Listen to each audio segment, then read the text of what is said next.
ஜென்ரலா என்ன சொல்லுவாங்கன்னா, நீங்க எஸ்ஐபில இன்வெஸ்ட் பண்ணுங்க. எப்படியா இருந்தாலும் உங்களுக்கு ப்ராஃபிட் கிடைக்கும். இல்லன்னா மார்க்கெட்ல லாங் டெர்ம் இன்வெஸ்ட்மென்ட் பண்ணீங்கன்னா, உங்களுக்கு கண்டிப்பா லாஸ் ஆகாது. எப்படியா இருந்தாலும் ப்ராஃபிட் தான் கிடைக்கும். அப்படின்னு நெறைய பேர் சொல்லுவாங்க. அது உண்மையா? அது வந்து சோ ஃபார் இந்தியன் மார்க்கெட்ஸ்க்கு உண்மையா இருக்கலாம். Say for an example Japan எடுத்துப்போம். ஜப்பான் பார்த்தீங்கன்னா 1990 கிட்ட மார்க்கெட் பீக் ஆச்சு. அதுக்கப்புறமா 35 வருஷம் ஆச்சு அந்த பீக்க கிராஸ் பண்ணி ஃபர்தரா ஆல் டைம் ஹை போறதுக்கு.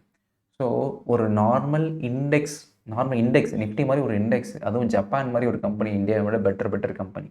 அந்த கம்பெனியே இட் டுக் 35 வருஷம் டூ கிராஸ் அந்த ஆல் டைம் ஹை. இதோட ப்ரீவியஸ் ஆல் டைம் ஹையை கிராஸ் பண்ணி போறதுக்கு. ஸோ அந்த மாரி டைம் பீரியட்ல ஒருத்தவங்க எஸ்ஐபி பண்ணா உண்மையாலேயே ப்ராஃபிட் எடுக்க முடியுமா? ஏன்னா நான் எஸ்ஐபி லாஸ்ட் 2 இயர்ஸா பண்றேன், 3 இயர்ஸா பண்றேன், ப்ராஃபிட் வரலன்னு நம்ம யோசிப்போம். அண்ட் எவென்ச்சுவலி வரலாம். ஓகே. ஏன்னா இந்தியன் மார்க்கெட் மேல போயிருக்குன்னு. நாளைக்கு இந்த இந்தியன் மார்க்கெட் ஜப்பான் மார்க்கெட் மாரி ஆச்சுன்னா, இதே மாரி 35 வருஷம் ரிட்டர்ன்ஸே இல்ல. ஆல் டைம் ஹையே கிராஸ் பண்ணல. இதே மாரி டவுன்லயே இருந்ததுன்னா, நான் எஸ்ஐபி பண்ணியிருந்தேன்னா எனக்கு ப்ராஃபிட் வந்திருக்குமா? வந்திருக்காதான்னு ஒரு டவுட் இருந்ததுன்னா, அத கிளியர் பண்றதுக்கு தான் இந்த வீடியோ. ஸோ இந்த வீடியோல நம்ம ஒரு ஜப்பான் இண்டெக்ஸ் எடுத்து, அதில நான் மாசம் மாசம் அட் த பீக்ல இன்வெஸ்ட் பண்ணேன்னா, ஓவர் த இத்தன வருஷத்தில நான் பாசிட்டிவ் ரிட்டர்ன்ஸ் எடுத்திருக்கேனா? அது ஒண்ணு பார்ப்போம். 2வது இந்தியன் மார்க்கெட்ஸ் எடுத்துப்போம். 2000 ஒரு டாட் காம் பபிள் பர்ஸ்ட் வந்துச்சு. 1992 அஷோக் மேத்தா ஸ்கேம் வந்துச்சு. 2008ல குளோபல் ஃபினான்ஷியல் கிரைசிஸ் வந்துச்சு. 2020க்கு முன்னாடி கோவிட் வந்துச்சு.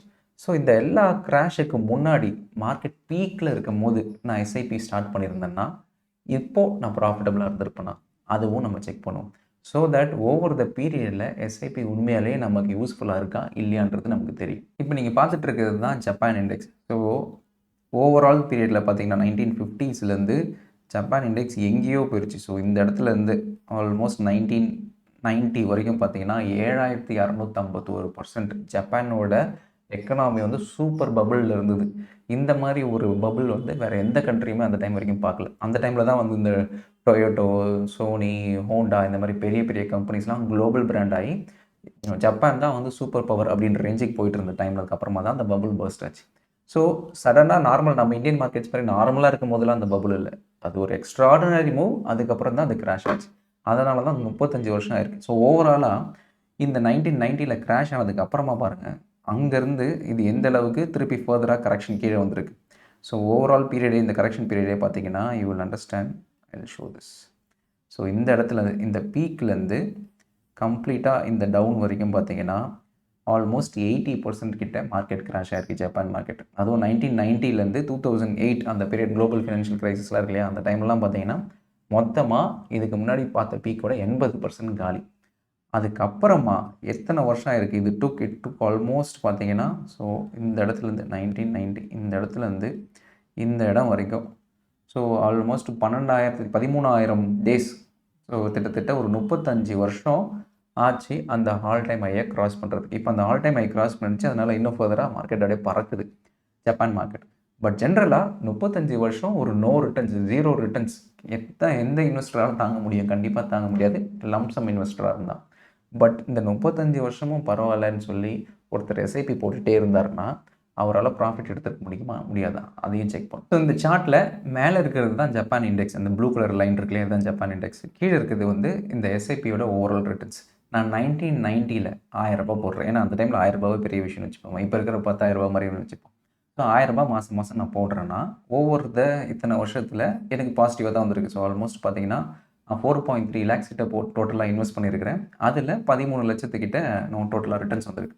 பட் இனிஷியல் பீரியட்ல பார்த்தீங்கன்னா, இப்போ இந்த கீழ ஓவரால் நான் இந்த கர்சர நகர்த்த ப்ளூ லைன் அண்ட் இந்த ரெட் லைன் இருக்கு இல்லையா? ஸோ இந்த ப்ளூ லைன், ரெட் லைன் வந்து invested values and return values. So இந்த பார்ல இந்த இடத்துல பார்த்தா உங்களுக்கு தெரியும். ஸோ ஓவராலா நான் இப்போ 1990ல ரூ. 1000 இன்வெஸ்ட் பண்ணியிருக்கிறேன். ரிட்டர்ன்ஸ் ரூ. 1000. நெக்ஸ்ட் டே என்ன போக போக பார்த்தீங்கன்னா, ரூ. 4000 இன்வெஸ்ட் பண்ணியிருக்கிறேன். ஆனா ரிட்டர்ன்ஸ் ரூ. 3000 தான் வந்திருக்கு. அதுக்கப்புறம் 7000 இன்வெஸ்ட் பண்ணியிருந்தேன். ஆனா 6,700 தான் வந்திருக்கு. ஸோ இனிஷியல் பீரியட்லாம் பார்த்தீங்கன்னா, கம்மியா தான் வந்திருக்கு. ரூ. 14,000 இன்வெஸ்ட் பண்ணி 13,000 தான் ஓவரால் ஃபண்ட் வேல்யூவா இருந்திருக்கு. ஸோ அந்த மாரி இன்வெஸ்ட் பண்ண என்னோட ரிட்டர்ன்ஸ் நான் இன்வெஸ்டட் அமௌண்ட்ட விட ரிட்டர்ன்ஸ் கம்மியா தான் இருந்திருக்கு. 27,000 கிட்ட இன்வெஸ்ட் பண்ணியிருக்கிறேன். ஆல்மோஸ்ட் 2 வருஷமா இன்வெஸ்ட் பண்ணியிருக்கிறேன். ஆனா ஸ்டில் என்னோட ரிட்டர்ன்ஸ் கம்மியா தான் இருந்திருக்கு. ஓவரால் 27,000த்துல 20,000 தான் ரிட்டர்ன்ஸ் வந்திருக்கு எஸ்ஐபி ரிட்டர்ன்ஸ். ஸோ அந்த மாரி நான் கொஞ்சம் கொஞ்சமா கொண்டு போக பாருங்க. இந்த இடத்துலலாம் பாருங்க. ஸோ ஒரு சில டைம்லாம் பார்த்தீங்கன்னா, நான் 43,000 48,000 கிட்ட இன்வெஸ்ட் பண்ணியிருப்பேன். ஆனா, என்னோட ஓவரால் ரிட்டர்ன்ஸ் ஃபண்டோட ரிட்டர்ன்ஸ் பார்த்தீங்கன்னா, கம்மியா தான் இருந்திருக்கு. நான் இத கொஞ்சம் கொஞ்சமா கொண்டு போக என்ன ஆகுதுன்னா, என்னோட யூனிட்ஸ வந்து நான் லோவர் பிரைஸ்ல அக்யூமுலேட் பண்ணிட்டே வரேன்.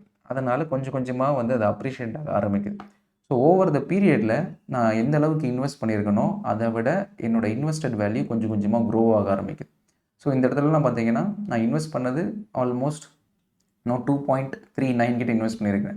ஆனா இந்த 2008 குளோபல் ஃபினான்ஷியல் கிரைசிஸ் அதெல்லாம் போய் ஆல்மோஸ்ட் 1.1551 லேக்ஸ் தான் என்னோட ரிட்டர்ன்ஸா இருந்திருக்கு. ஸோ யோசிச்சு பாருங்க 1990ல இன்வெஸ்ட் பண்ணேன். இது 2009 ஸோ ஆல்மோஸ்ட் 10, 20 வருஷம் ஆயிடுச்சு. ஸ்டில் என்னோட எஸ்ஐபி வந்து நெகட்டிவா தான் இருந்திருக்கு. பட் ஓவர் த பீரியட்ல இன்னும் கொஞ்சம் போக போக 2009 குளோபல் ஃபினான்ஷியல் கிரைசிஸ் முடிஞ்சதுக்கு அப்புறமா பார்த்தீங்கன்னா, 2013க்கு அப்புறமா கொஞ்சம் கொஞ்சமா என்னோட இன்வெஸ்டட் வேல்யூ கம்பேர் பண்ணும்போது, என்னோட ஓவரால் ரிட்டர்ன்ஸ் அப்படியே அப்ரிஷியேட் ஆக ஆரம்பிக்குது. 3,00,000 தான் போட்டிருக்கேன். ஆனா அது 4,00,000 ஆயிருக்கு.